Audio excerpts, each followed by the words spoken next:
name is Bora, and I'm a fresh grad. I graduated a few weeks ago from the Uni of Bath, moved to London because I got a grad job to do some consulting, hopefully for the next few years. Right, so, my parents are Turkish, but I never lived there personally. We live in various countries around Asia. I was born in Thailand, for instance, then spent a good few years in China before going to Malaysia, which I spent most of my high school years, and then after that, I came here to do my uni studies and, start my career. The schools I went to were all British international schools, so I grew up with the British culture, even though I don't have the accent. And it's pretty close to my, home country of Turkey, so I can visit pretty often. Family can come over as well. And yeah, I'd say London is one of the big metropolises of the world. It provides tons of opportunities, and I don't know, I can't really think of a better place to start a career. You might think like New York or perhaps Australia, but after weighing my options, decided on the UK, and I'm very happy with the outcome. Yeah, so my father, he worked for like an international multinational company. His father was an ambassador, so he traveled around when he was young as well, so he wanted to continue that lifestyle. So I grew up overseas, many countries, and I would just visit Turkey for the holidays to see the grandparents and whatnot, but I never actually lived there. So, well, there's a lot of differences. There's a lot of similarities too, actually, because the British were, in Malaysia. It was a colonial sort of part of the empire for a while, so there's a lot of British influence, but obviously a lot of differences as well. The weather is a huge one. Malaysia's on the equator, so you don't have seasons. It's always 34 degrees and it's super humid year-round, which can get pretty tiring, but it's nice in short stints, so people love going there for vacations and whatnot. So that's one thing. Another is the food. Malaysia's got very good food from a lot of different Asian cultures. It's a bit of a melting pot in Southeast Asia. What else? I would say probably the culture is a huge one.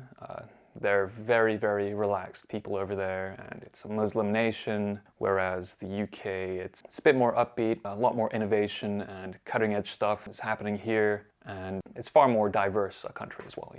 Especially London. It's full of people from all over the world, so you could really meet and connect with people from all corners and grow in whichever way you want.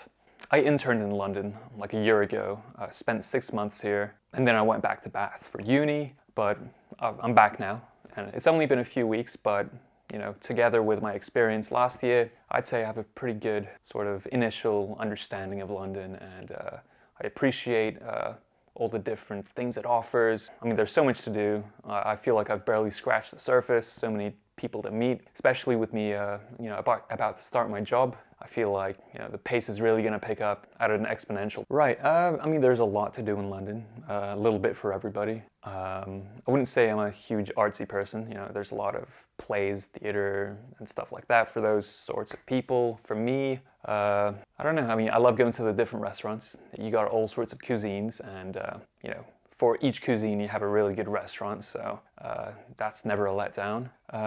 Also, you have different parts to London. Each one has a different vibe and microculture of its own, so it's fun taking the tube.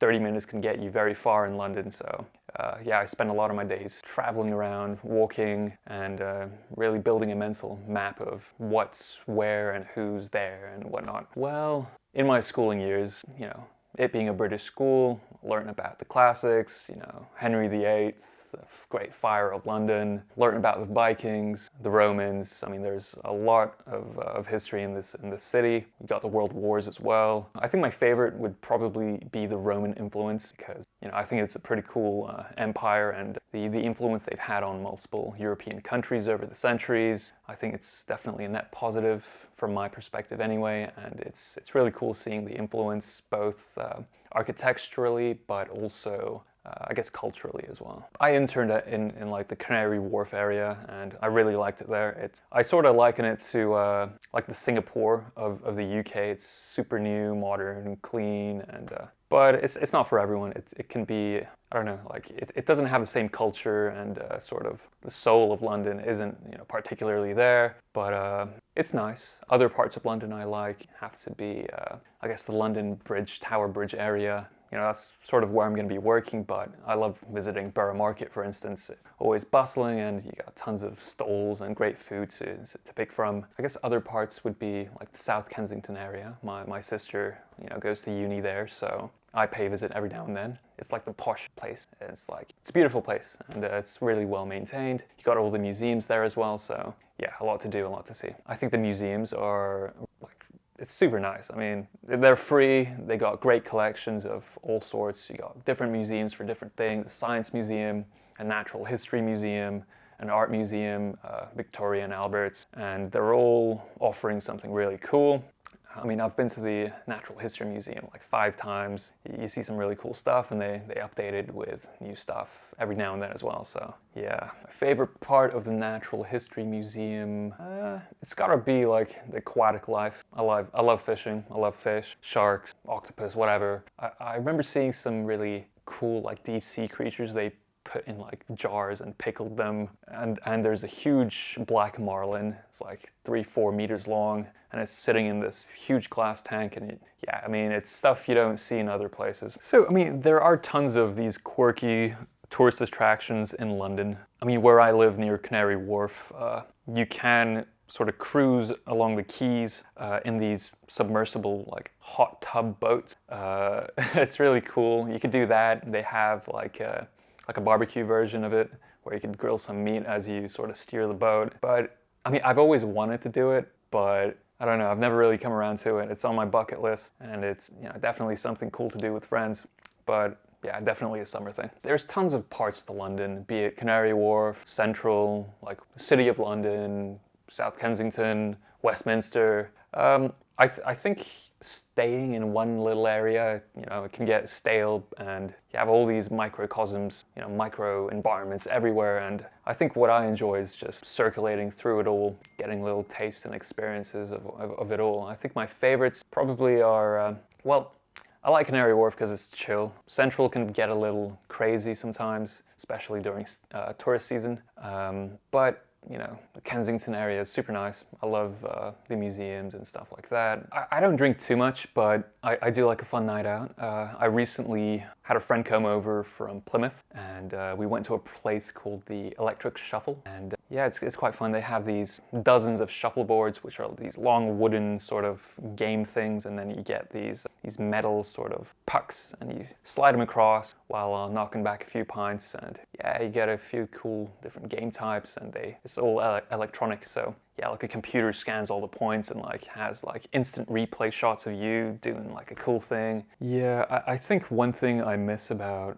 I guess, home would be the weather, the beaches. You don't really have that here. And also, like, London is pretty expensive. It's definitely like, I don't know, it's gotta be top 10 in the world, yeah, without a doubt. And I like the fact that, you know, when you work in London and you have a home elsewhere, whenever you go back, your pounds go a long way. So it's like living the best of both worlds. So what sort of people shouldn't move to London? I don't know. I think that's a trick question because it's a city for pretty much everybody. You have areas all over the place which are so different from one another that you're bound to find a place that suits you. You know, perhaps people that hate cities, they might not have a great time, but you do have quieter places as well. I wouldn't say I had any culture shocks when I came to London because, you know, I'm used to big cities and stuff like that, and it's such a multicultural place that it feels pretty welcoming to anybody. I mean, it doesn't judge, it doesn't sort of try to enforce, you know, cultural norms or anything like that. So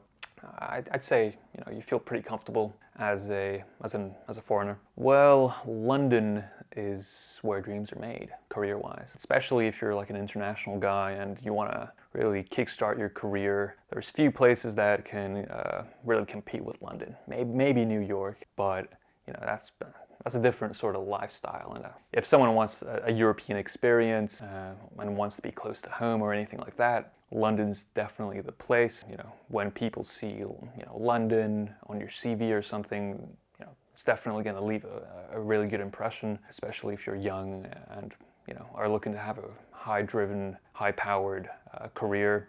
And yeah, London is one of the, well, people argue, is it London, is it New York, the capital of finance? Probably New York in terms of like volume and stuff like that, but you know, in terms of financial culture and richness, London is pretty unrivaled. So people that want to become finance professionals or consultants, London is, you know, top 3 in the world for places you want to start your career.